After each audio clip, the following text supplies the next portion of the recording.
ಅದ್ಭುತವಾಗಿ ಬರೀತಾರ. ಗುರುವಿನಲ್ಲಿ ಎಂಥ ಶಕ್ತಿ ಇರಬೇಕಂದ್ರೆ ಹೇಳ್ತಾರ, ನೀ ಒಲಿದರೆ ಕೊರಡು ಕೊನರುವುದಯ್ಯ, ನೀನೊಲಿದರೆ ಬರಡು ಹಯೆನುವುದಯ್ಯ, ನೀನೊಲಿದರೆ ವಿಷವು ಅಮೃತ ಆಗುವುದಯ್ಯ, ನೀನೊಲಿದರೆ ಸಕಲ ಪಡಿ ಪದಾರ್ಥವ ಇದರಲಿಪ್ಪವು ಕೂಡಲ ಸಂಗಮ ದೇವ ಅಂತರು. ಏನಂತಾರ್ರಿ? ನೀನೊಲಿದರೆ ಕೊರಡು ಕೊನರುವುದಯ್ಯ, ನೀನೊಲಿದರೆ ಬರಡು ಹಯೆನುವುದಯ್ಯ, ನೀನೊಲಿದರೆ ವಿಷವು ಅಮೃತ ಆಗುವುದಯ್ಯ, ನೀನೊಲಿದರೆ ಸಕಲ ಪಡಿ ಪದಾರ್ಥವ ಇದರಲಿಪ್ಪವು ಕೂಡಲ ಸಂಗಮ ದೇವ ಅಂತರು. ಭಗವಂತ ಅಂತಕ್ಕಂಥ ಗುರು ಏನಾದರೂ ಒಲದ ಅಂದರೆ ಆತ ಗುರುವಿನ ರೂಪದೊಳಗೆ ಬರ್ತಾನ. ಆತ ಒಂದು ಸಲ ಏನಾದರೂ ಒಲೆದು ಆಶೀರ್ವಾದ ಮಾಡಿದ ಅಂದರೆ ಒಣಗಿ ಬಿದ್ದಂಥ ಒಂದು ಗಿಡದ ಬಡ್ಡಿಯೂ ಕೂಡ ಚಿಗುರ್ತದ. ಎಂದು ಹಾಲು ಕೊಡಲಾರ್ದ ಬರಡಾಗಿರುವಂಥ ಆಕಳು ಕೂಡ ಹಾಲನ್ನು ಕೊಡ್ತದ. ವಿಷ ಅಂತಕ್ಕಂಥ ಆಹಾರನ ಕೂಡ ಅಮೃತ ಆಗ್ತದ. ಗುರು ಒಲದ ಅಂದರೆ ಎಲ್ಲವೂ ಕೂಡ ಈಡೇರ್ತವಂತಕ್ಕಂಥ ಮಾತನ್ನ ಆ ವಚನದೊಳಗೆ ಹೇಳುತ್ತಾರ. ನಿಮಗೆಲ್ಲರಿಗೂ ಅರ್ಥ ಆಗಬೇಕಂದ್ರೆ ನಮ್ಮ ಮದುವೆ ಆಗ್ತದಲ್ಲ ನಿಮ್ದೆಲ್ಲ, ಆದ ಮೊದಲನೇ ವರ್ಷ ನೀವೆಲ್ಲ ಏನು ಬೇಡ್ಕೊಂತೀರಿ ದೇವರಿಗೆ? ಏನು ಬೇಡ್ಕೊಂತೀರ? ಯವ್ವ 2 ತೊಲಿ ಬಂಗಾರ ಬರಲಿ ಅಂತ ಬೇಡ್ಕೊಂತೀರ? ಎಲ್ಲರೂ ಕೂಡ ಮದುವೆ ಆದ ಮೊದಲನೇ ವರ್ಷಕ್ಕೆ ಏನಂತಾರಂದ್ರೆ, ಹೆಣ್ಣಿನ ತಾಯಿನೂ ಕೂಡ ಗಂಡಿನ ತಂದೆ ತಾಯಿಗಳು ಕೂಡ ಜೊತೆಹ ಏನು ಮದುವೆ ಆಗಿರ್ತಾರಲ್ಲ ಆ ದಂಪತಿಗಳು ಕೂಡ ಭಗವಂತನ ಹತ್ರ ದೇವರ ಹತ್ರ ಬೇಡೋದು ಏನಂದ್ರೆ, ಯಪ್ಪ ಭಗವಂತ ನನಗ ವರ್ಷ ತುಂಬೋದ್ರೊಳಗ ಒಂದು ಮಗು ಆಗಂಗೆ ಆಶೀರ್ವಾದ ಮಾಡು. ಕೇಳ್ತಿರ ಇಲ್ಲ? ಕೇಳ್ತಾರೆ. ಎಲ್ಲರೂ ಕೂಡ ಮದುವೆ ಆದ ಮೊದಲನೇ ವರ್ಷ ಭಗವಂತನ ಹತ್ರ ಬೇಡೋದೊಂದೇ, ಯಪ್ಪ ನನ್ನ ಮಗಳಿಗೆ ವರ್ಷ ತುಂಬೋದ್ರೊಳಗ ನನ್ನ ಮನೆ ಒಳಗ ಮೊಮ್ಮಗ ಆಡಂಗೆ ಆಶೀರ್ವಾದ ಮಾಡು, ನನ್ನ ಮಡಿಲೊಳಗ ಕೂಸು ಬರಂಗೆ ಆಶೀರ್ವಾದ ಮಾಡು ಅಂತೇಳಿ ಎಲ್ಲ ದೇವರುಗಳಿಗೆ ಮೊದಲನೇ ವರ್ಷ ಬೇಡ್ಕೊಂತಾರ ಮದುವೆ ಆದಾಗ. ಇದನ್ನು ಯಾಕೆ ಹೇಳಕತ್ತೀನಿ ಅಂದರೆ, ಈ ಹೆಣ್ಣು ಮಕ್ಕಳಿಗೆ ಒಂದು ಪದವನ್ನು ಬಳಸ್ತಾರೆ ಸಮಾಜದೊಳಗ. ಯಾರಿಗಾದರೂ ಮಕ್ಕಳಾಗಲಿಲ್ಲ ಅಂದರೆ, ಯಾರಿಗಾದರೂ ಸಂತಾನದ ಕೊರತೆ ಇತ್ತಂದರೆ, ಯಾರ್ದಾದ್ರೂ ಗರ್ಭದೊಳಗ ಮಗು ಹುಟ್ಟುವಂಥ ಶಕ್ತಿ ಇಲ್ಲ ಅಂದರೆ ಅವರಿಗೆಲ್ಲ ಸಮಾಜ ಒಂದಿಷ್ಟು ಪದವನ್ನು ಬಳಸ್ತದ. ಬಂಜಿ ಅಂತ. ಏನ್ರಿ ಆ ಬಂಜಿ ಅಂತಕ್ಕಂಥ ಪದವನ್ನು ಏನು ಬಳಸ್ತಾರಲ್ಲ ಕೆಲವೊಂದಿಷ್ಟು ಜನ, ಆ ಪದ ತಾಯಿಗೆ ಬಹಳ ನೋವು ಕೊಡ್ತದ. ಅಂತ ಒಂದು ಘಟನೆ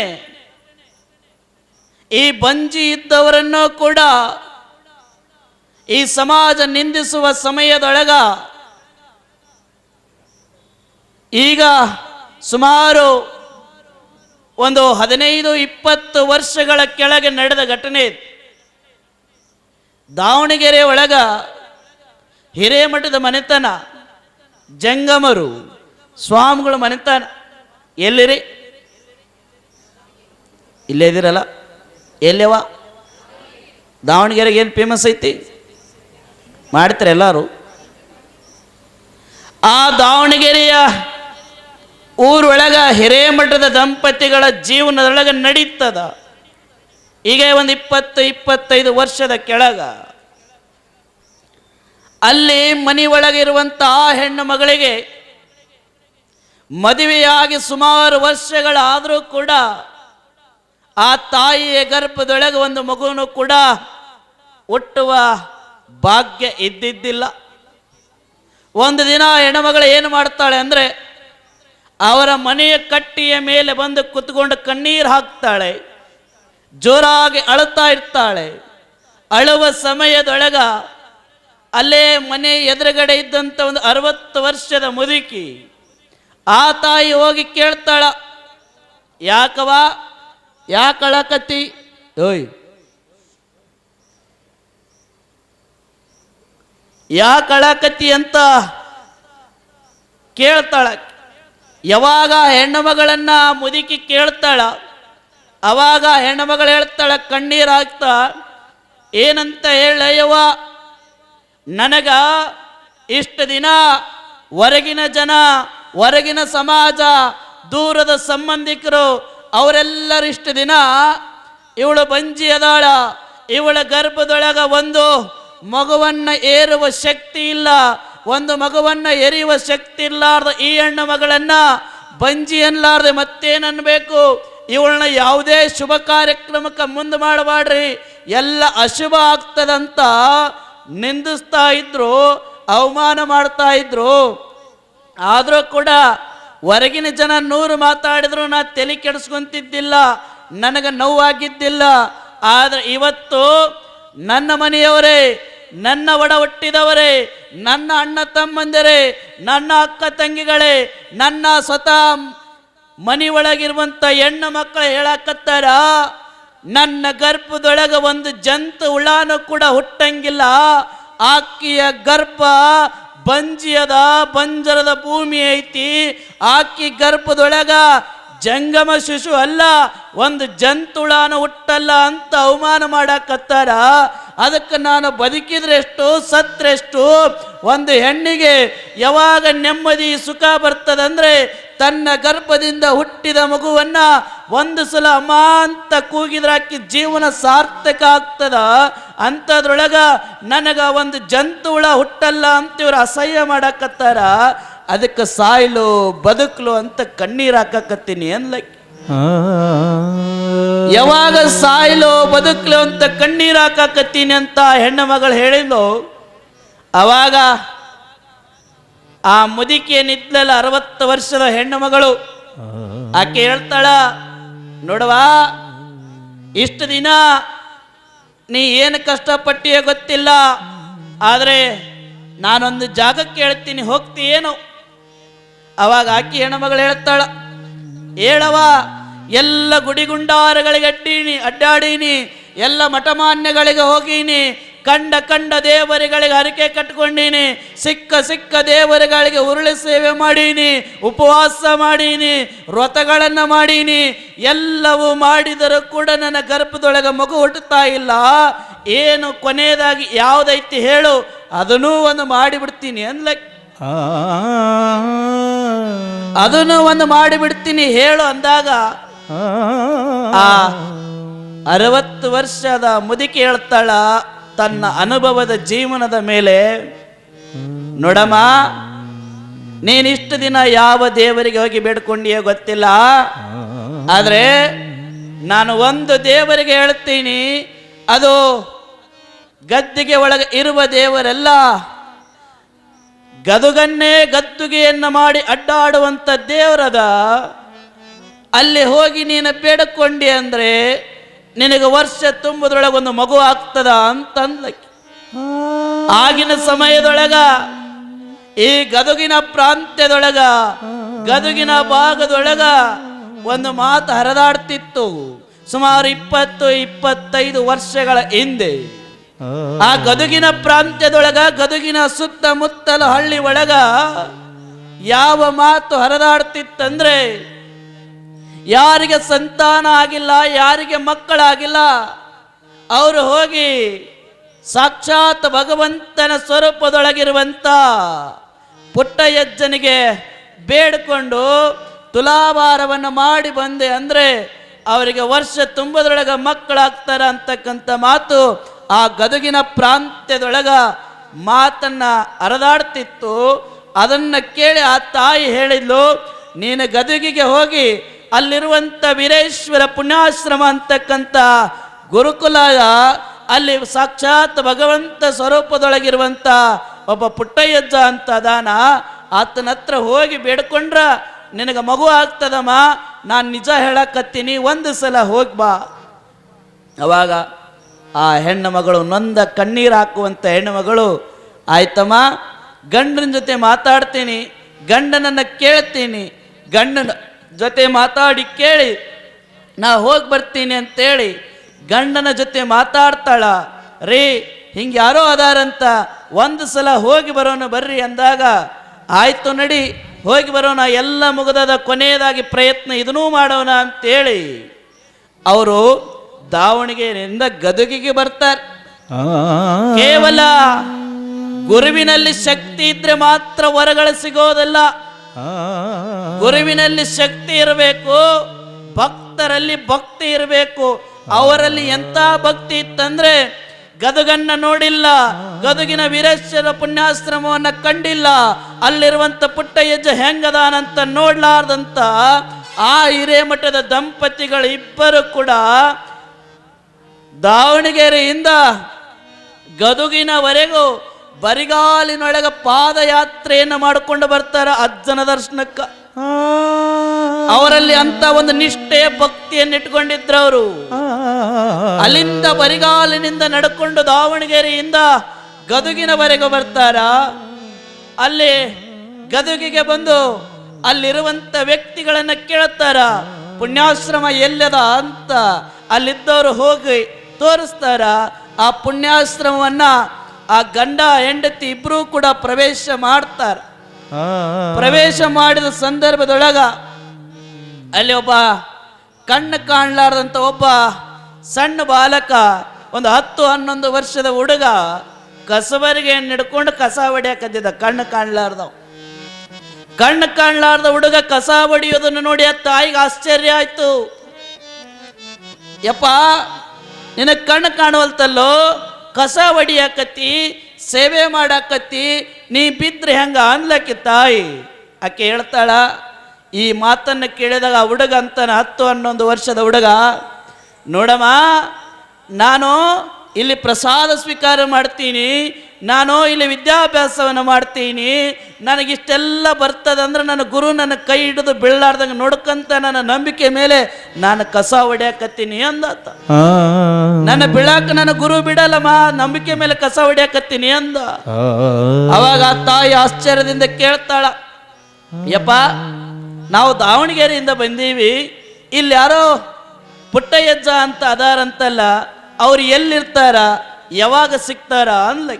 ಗುರುವೇ ಯಾವಾಗ ಪುಟ್ಟಯ್ಯಜ್ಜ ಎಲ್ಲದನ ಯಾರತ ಅಂತ ಕೇಳಿದಾಗ ಆ 11 ವರ್ಷದ ಬಾಲಕ ಹೇಳ್ತಾನ, ಅಮ್ಮ, ಪುಟ್ಟಯ್ಯಜ್ಜ ಅಂದ್ರೆ ಯಾರು ಅನ್ಕೊಂಡಿರಿ?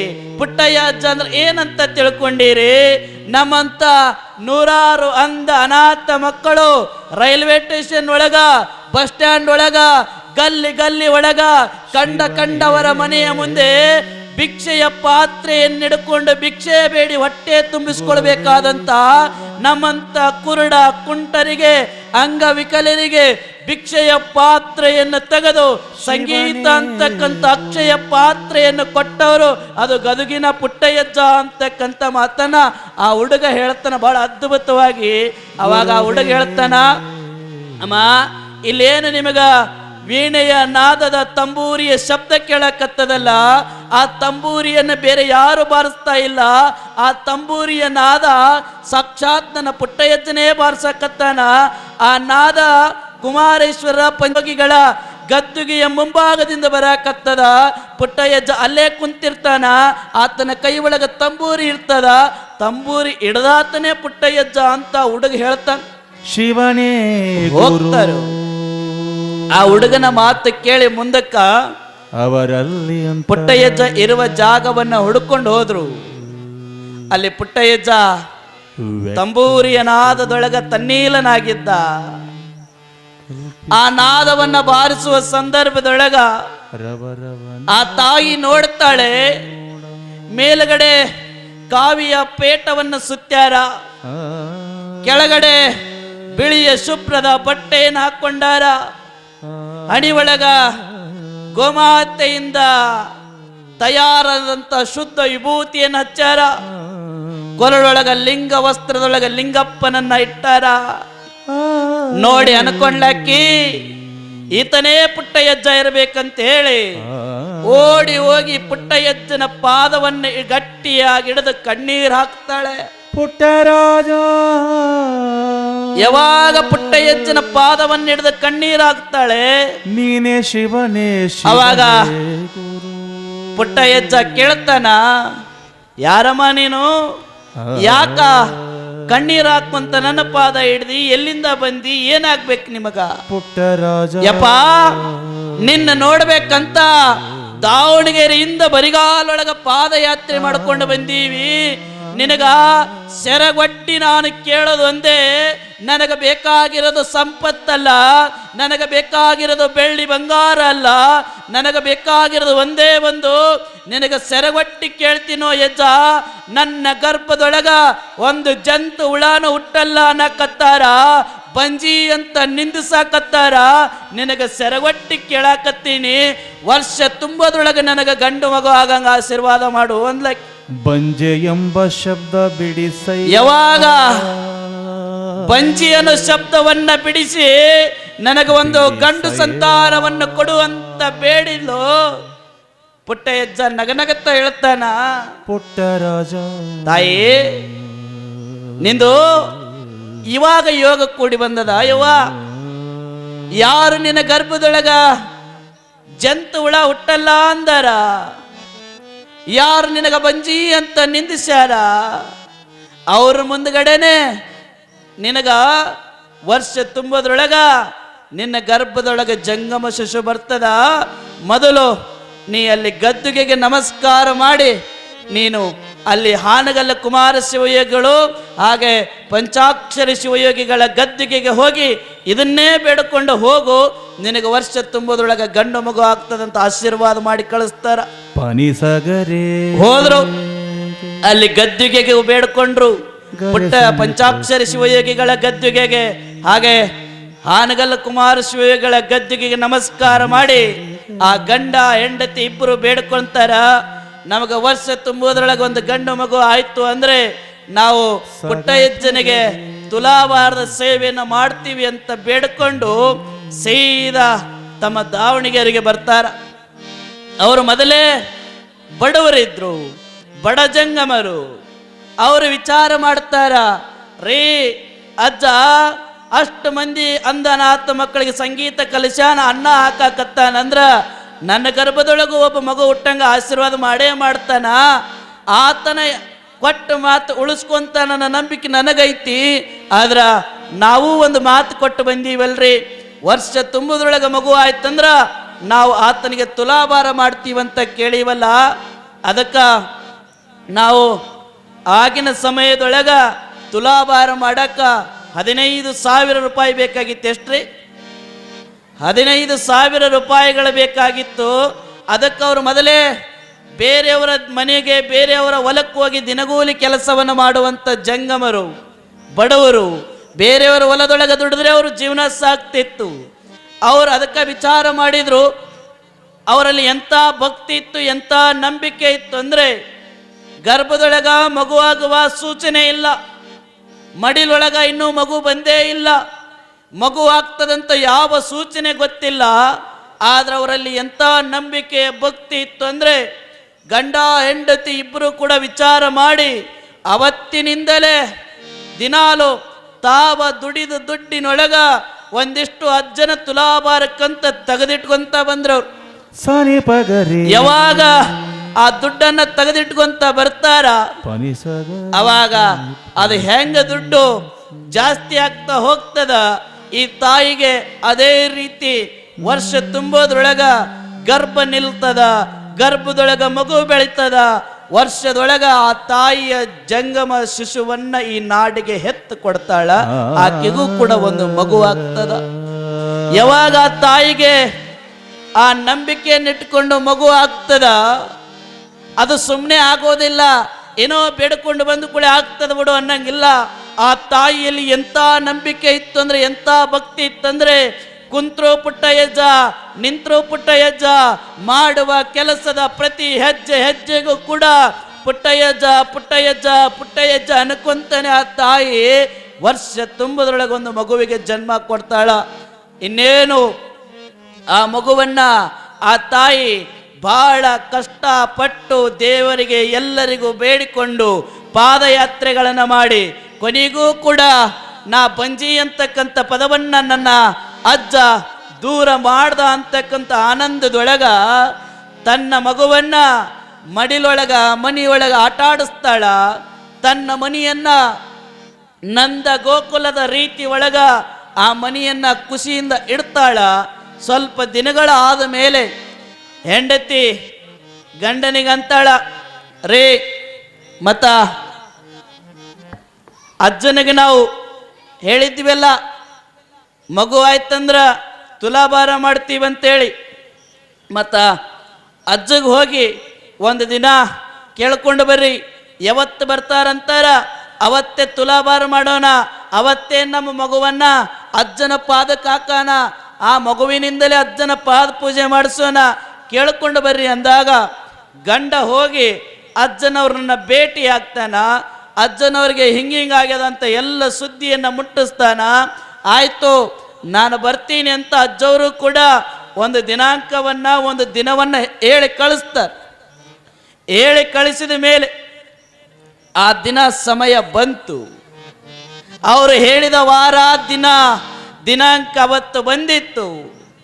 ಬೆಳಗ್ಗೆ ಗಂಡ ಊರಿನ ಎಲ್ಲ ಹಿರಿಯರನ್ನ ಕೂಡಿಸಿ, ಊರೊಳಗಿರುವಂಥ ಎಲ್ಲ ಸಮಾಜದ ಹಿರಿಯರನ್ನ ತಾಯಿಯಂದ್ರನ್ನ ಎಲ್ಲರನ್ನ ಕೂಡಿಸಿ ಹೇಳ್ತಾನ, ನೋಡ್ರಿ ಅಣ್ಣ, ಇವತ್ತು ನಮ್ಮ ಮನೆಗೆ ನಮ್ಮ ಊರಿಗೆ ನಡೆದಾಡುವ ದೇವರೆನಿಸಿಕೊಂಡಂತ ಗಾನ ಗಂಧರ್ವನಾಗಿರುವಂಥ ಪುಟ್ಟಯ್ಯಜ್ಜ ಬರ್ತಾನ.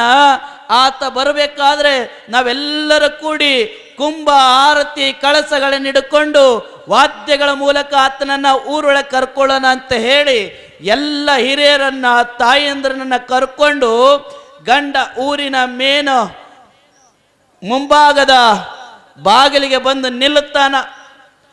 ಊರೆಲ್ಲ ತೋರಣಗಳಿಂದ ಅಲಂಕಾರ ಆಗ್ಯದ, ತೆಂಗಿನ ಗರಿಗಳನ್ನು ಕಟ್ಟ್ಯಾರ, ರಂಗೋಲಿಗಳನ್ನು ಹಾಕ್ಯಾರ, ಎಲ್ಲ ಕಡೆ ಹಬ್ಬದ ವಾತಾವರಣದ.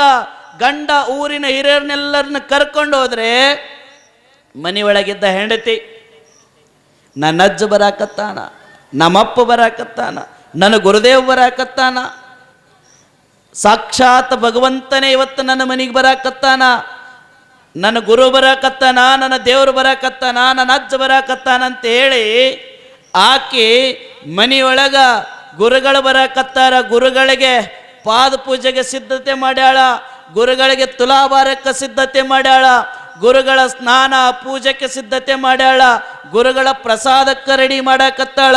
ಇದೆಲ್ಲ ಗುರು ಬರಾಕತ್ತಾನ ಅಂತೇಳಿ ಮನೆಯಲ್ಲಿನ ಒಳಗೆಲ್ಲ ಪೂಜೆ ಪುನಸ್ಕಾರಗಳಿಗೆ ಆ ತಾಯಿ ರೆಡಿ ಮಾಡಾಕತ್ತಿದ್ಲು, ಸಿದ್ಧತೆ ಮಾಡಾಕತ್ತಿದ್ಲು.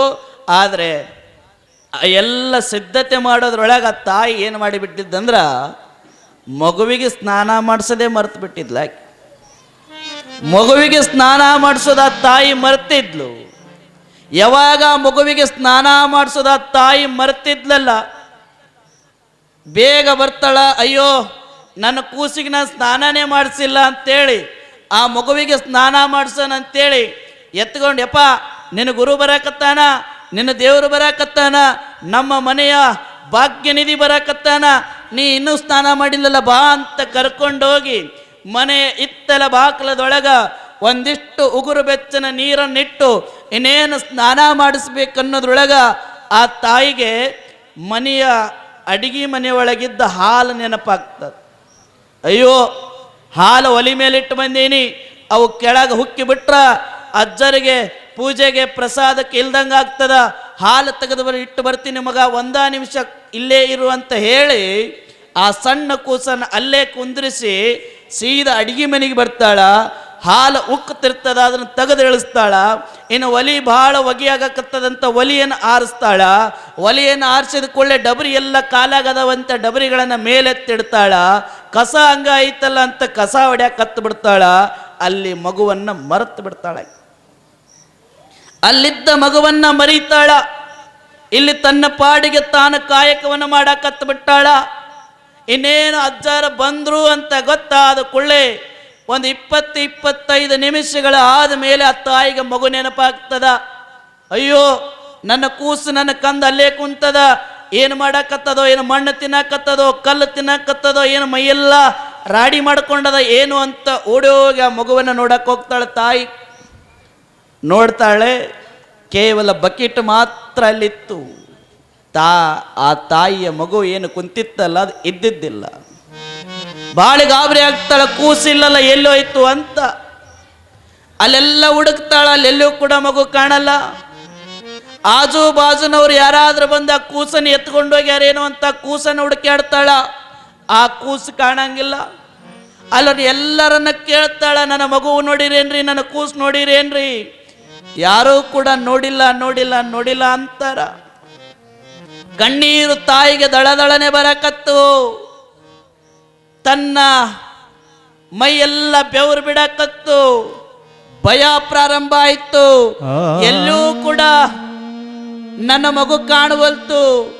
ಯಾರೂ ಕೂಡ ಮಗುವನ್ನ ಎತ್ತಿಕೊಂಡು ಆಡ್ಸಕ್ ಒಯ್ದಿಲ್ಲ ಅನ್ನಕತ್ತಾರ. ಎಲ್ಲೋತೋ ಏನೋ ನನ್ನ ಕುಸು, ಎಲ್ಲೋತೋ ಏನೋ ನನ್ನ ಬಂಗಾರ ಅಂತೇಳಿ ಗಾಬರಿಯಿಂದ ಮತ್ತೆ ಮನೆಗೆ ಬರ್ತಾಳೆ ತಾಯಿ. ಮನೆಯೊಳಗ ಎಲ್ಲ ಕಡೆ ಹುಡುಕ್ತಾಳೆ, ಮಗು ಕಾಣಲ್ಲ.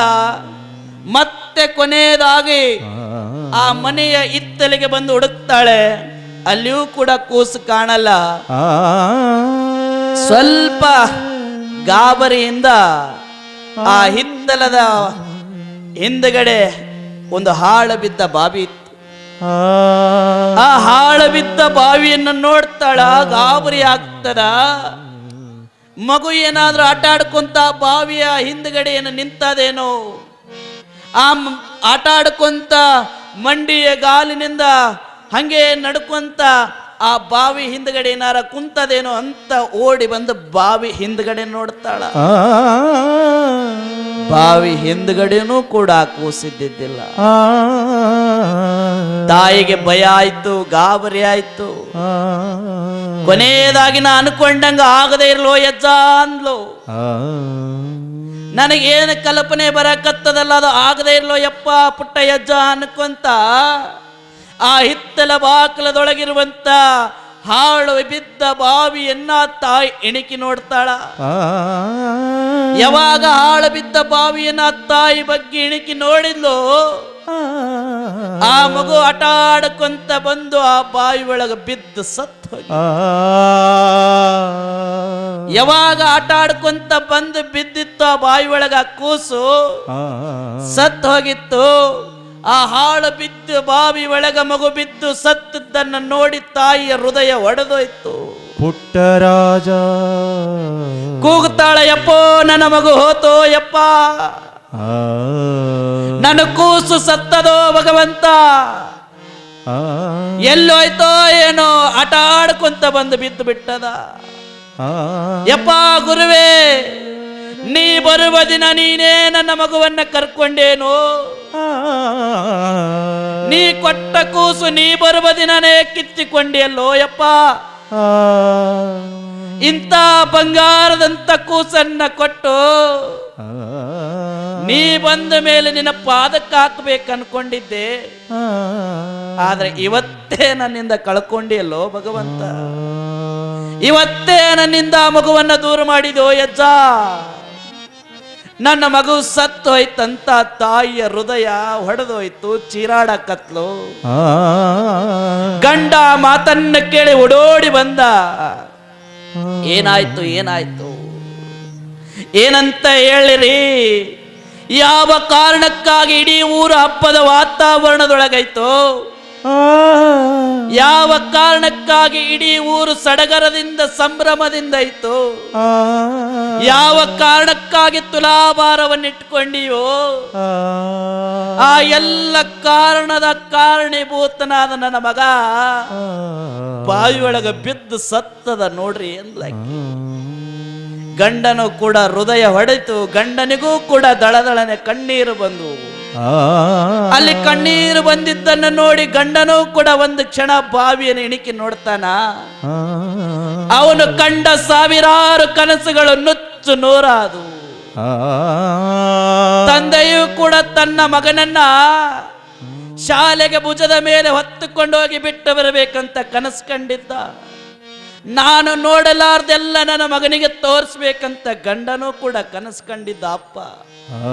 ಈ ಎಲ್ಲ ಕನಸುಗಳು ಮಗು ಬಿದ್ದದ್ದು ಸತ್ತಿದ್ದನ್ನು ನೋಡಿ ಅಪ್ಪನ ಕನಸು ಕೂಡ ನುಚ್ಚು ನೂರಾಗಿ ಆತನೂ ಕೂಡ ಕಣ್ಣೀರು ಹಾಕಕತ್ತ.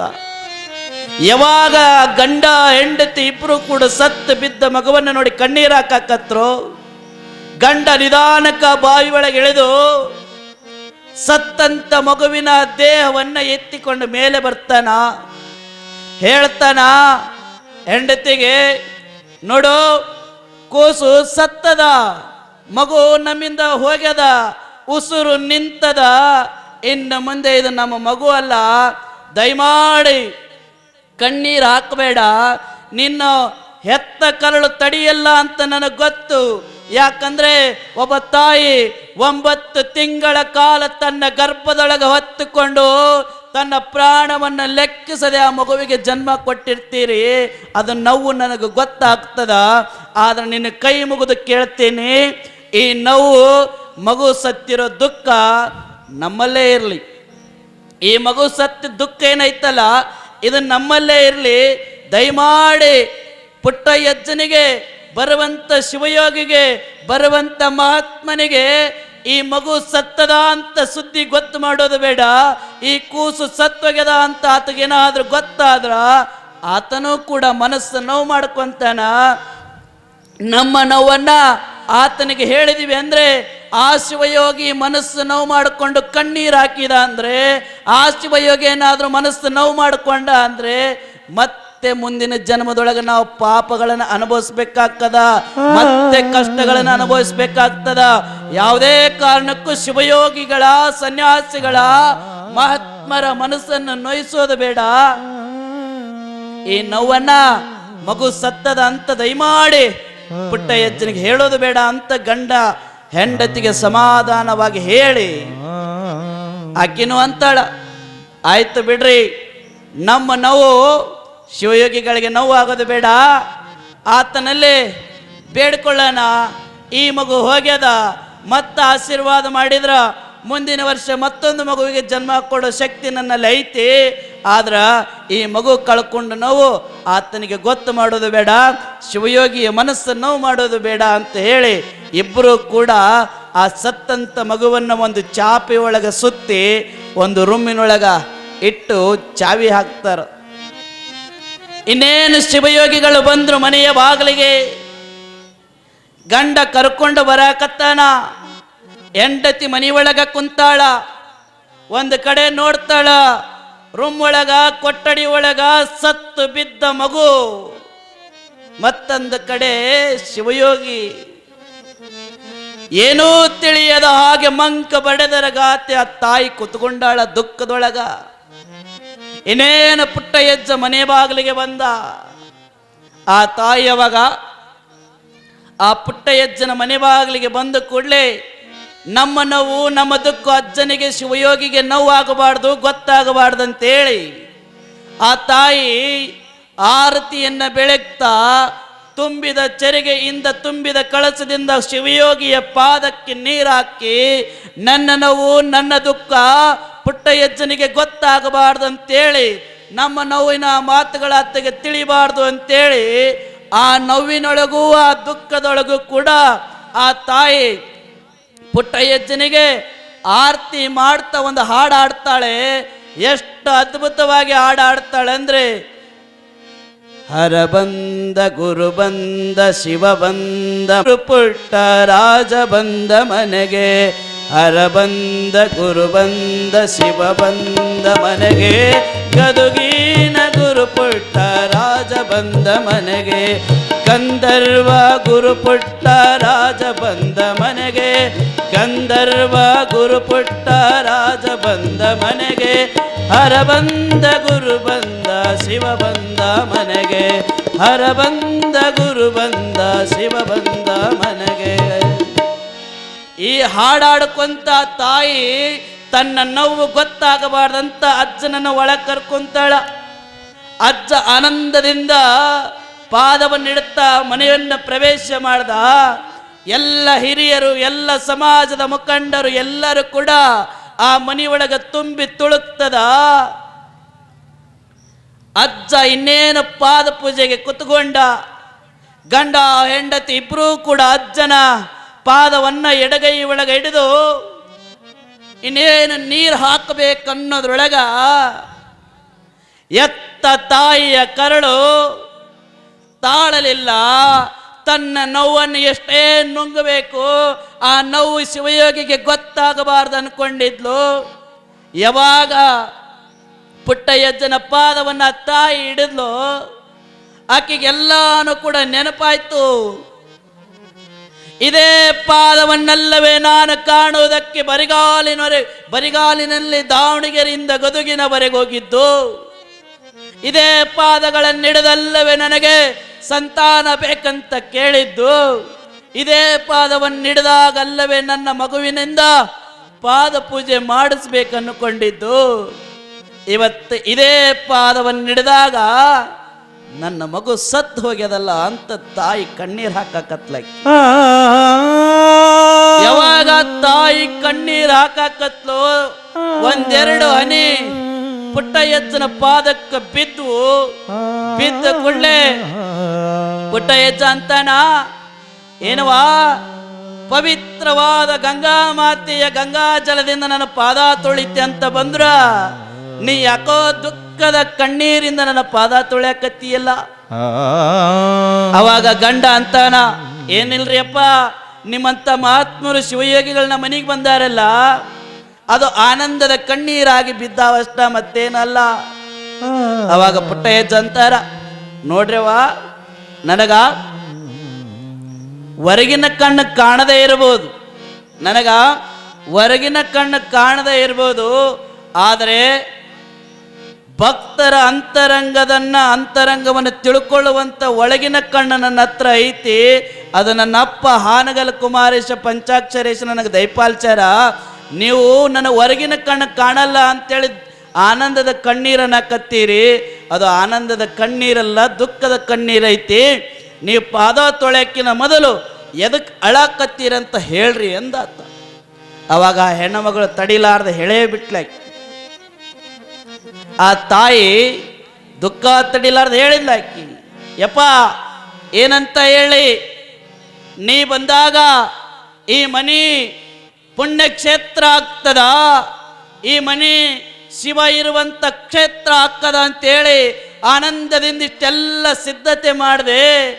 ಆದ್ರ ನೀ ಬಂದಾಗ ನನ್ನ ಮನೆ ಶಿವನ ಮನೆ ಆಗೋದಕ್ಕಿಂತ, ಶಿವ ಇರುವಂತ ಶಿವಾಲಯ ದೇವಾಲಯ ಆಗೋದಕ್ಕಿಂತ ಸ್ಮಶಾನದ ರೀತಿ ಒಳಗ ಈ ಮನೆ ಐತಿ.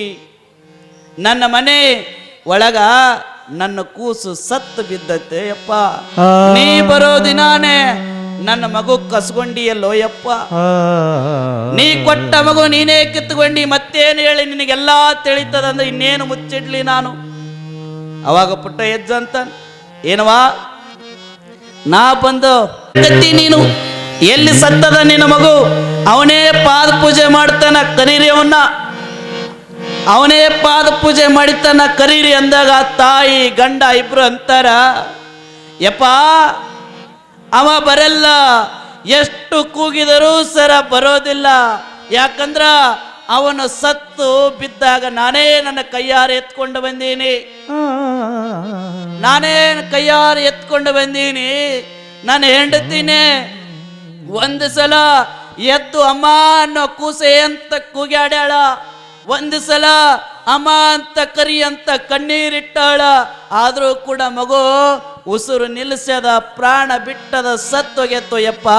ಅದು ಬರಂಗಿಲ್ಲ, ನಿನ್ನ ಪಾದ ಪೂಜೆ ಮಾಡಿ ತುಲಾಭಾರ ಮಾಡಿ ಕಳಿಸ್ತೀವಿ, ಮತ್ತ ಆ ವಿಷಯವನ್ನು ಎತ್ತಬೇಡ ಅಂದಾಗ ಪುಟ್ಟಯ್ಯಜ್ಜ ಅಂತಾನ, ನೋಡ್ರಿ ನಿಮಗ ನನ್ನ ಆಶೀರ್ವಾದದಿಂದಲೇ ನಿಮ್ಗೆ ಮಗು ಆಗಿತ್ತಂದ್ರ, ನಿಮಗೆ ನನ್ನ ಮೇಲೆ ನಂಬಿಕೆ ಇತ್ತಂದ್ರ, ನಿಮಗ ನನ್ನ ಮೇಲೆ ಶ್ರದ್ಧೆ ಇತ್ತಂದ್ರ, ನಿಮಗ ನನ್ನ ಮೇಲೆ ನಿಜವಾಗಲೂ ಭಕ್ತಿ ಇದ್ದಿದ್ದೇ ಕರೆ, ಆದರೆ ಆ ಸತ್ತ ಮಗುವನ್ನ ಕರ್ಕೊಂಡು ಬರ್ರಿ, ಹೋಗ್ರಿ, ಅವ ಬಂದು ನನ್ನ ಪಾದ ಪೂಜೆ ಮಾಡ್ತಾನ, ಕರೀರಿ, ನನ್ನ ಮೇಲೆ ನಂಬಿಕೆ ಇದ್ರೆ ಕರ್ಕೊಂಡು ಬರ್ರಿ, ಇಲ್ಲ ಅಂದ್ರೆ ಬಿಡ್ರಿ ಅಂದ.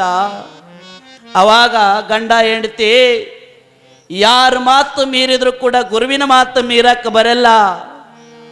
ಗುರು ಅಂದ್ರೆ ಈ ಜಗತ್ತಿಗೆ ದೇವರದಾನ.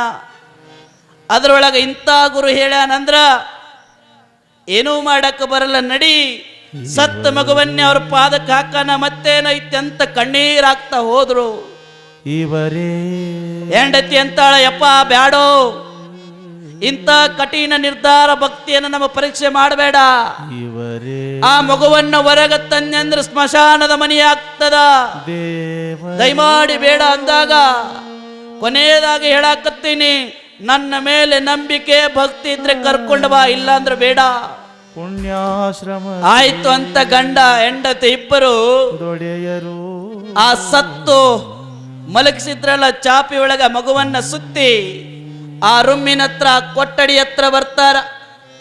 ಅಲ್ಲಿ ಬಂದು ನಿಧಾನಕ್ಕ ಭಯದಿಂದ ಕಣ್ಣೀರು ಹಾಕಂತ, ಇದೆಂತ ಪರೀಕ್ಷೆ ಭಗವಂತ, ಪುಟ್ಟ ರಾಜ ಸತ್ತ ಮಗುವನ್ನ ನಾವೇ ಕೈಯಾರೆ ಸುತ್ತಿ ಮಲಗಿಸಿವಿ, ಗುರುಗಳು ನೋಡಿದ್ರೆ ಕರ್ಕೊಂಡು ಬರ ಅನ್ನಕತ್ತಾರ, ಎಲ್ಲಾ ನಿನ್ನ ಲೀಲೆಯಪ್ಪ ತಂದೆ ಅನ್ಕೊಂತ ಆ ಸತ್ತ ಮಗುವಿನ ರೂಮಿನ ಚಿಲಕವನ್ನ ತೆಗಿತಾರ.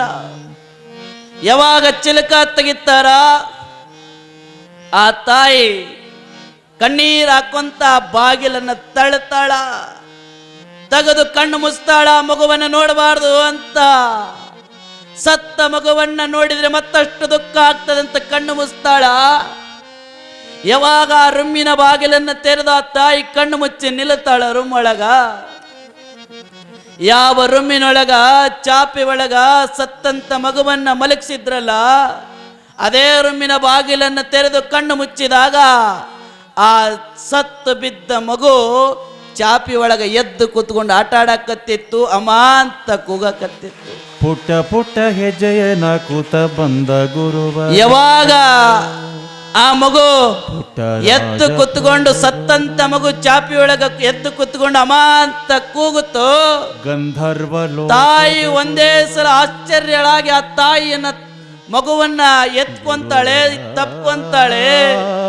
ಮತ್ತೊಂದ್ಸಲ ಅನ್ನು ಮಗ ಅಂತೂ ಕೂಸಮ ಅಂತ ತೊದಲ್ತಾ ಆ ಮಗುವನ್ನ ಎತ್ಕೊಂಡು ಸೀದಾ ಗುರುವಿನತ್ತ ಓಡ್ತಾಳೆ ತಾಯಿ ವೇಗದೊಳಗ. ಹೋಗಿ ಆ ಗುರುವಿನ ಪಾದಕ್ಕೆ ಹಾಕ್ತಾಳ. ಆ ಗುರುವಿನ ಪಾದಕ್ಕೆ ಹಾಕಿ ಆಕೆ ಹೇಳ್ತಾಳ, ಯಪ್ಪ ನೀನು ಸಾಮಾನ್ಯ ಗುರು ಅಲ್ಲ, ಅಂತಿಂತ ಅಸಾಮಾನ್ಯರಿಗೂ ಕೂಡ ಮೀರಿಸುವಂತ ದೊಡ್ಡ ಗುರು ಅದಿ ನೀನು. ನಿನ್ನಿಂದ ನಾನು ಒಂದು ಕಲ್ತೀನಿ, ಏನು ಅಂದ್ರೆ ನಿನ್ನಲ್ಲಿ ಎಂತ ಶಕ್ತಿ ಐತಂದ್ರೆ ಸತ್ತಂತಿಯರನ್ನು ಬದುಕಿಸುವ ಶಕ್ತಿ ಒಬ್ಬ ಗುರುವಿನತ್ತ ಐತಿ ಅನ್ನೋದನ್ನ ಮತ್ತೆ ನಮಗ ತೋರಿಸಿಕೊಟ್ಟು ಯಪ್ಪ ಅಂತೇಳಿ ಆ ತಾಯಿ ಆ ಮಗುವಿನ ಅಣಿಯನ್ನ ಆ ಪಾದಕ ಹಾಕ್ತಾಳ.